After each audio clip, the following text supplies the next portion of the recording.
તારાપુર શહેરમાં આણંદ લોકસભા ભાજપના ઉમેદવાર મિતેશભાઈ પટેલના સમર્થનમાં બાઇક રેલી યોજાઈ।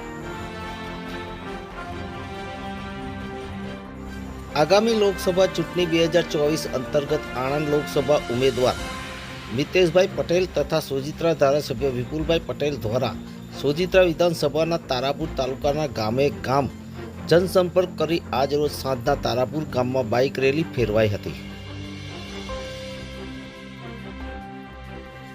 કેન્દ્ર સરકાર તથા ગુજરાત સરકાર દ્વારા કરવામાં આવેલ પ્રજાલક્ષી વિવિધ વિકાસના કાર્યો અંગેની માહિતી આપી હતી। સાથે સાથે લોકસભા ચૂંટણી 2024માં નરેન્દ્રભાઈ મોદીજી ત્રીજી વખત વડાપ્રધાન બની ભારતના વિકાસને વધુ આગળ લઈ જાય તે માટે ભાજપ તરફી વધુ મતદાન કરી અને કરાવી ભાજપનો ભગવો ફરી લહેરાય તે માટે આહવાન કર્યું હતું। આજરોજ તારાપુર નગરમાં યોજાયેલ રેલીમાં લોકસભા ઉમેદવારના સમર્થનમાં મોટી સંખ્યામાં ભાજપના હોદ્દેદારો અને કાર્યકરો અને ગ્રામજનો ઉપસ્થિત રહ્યા હતા।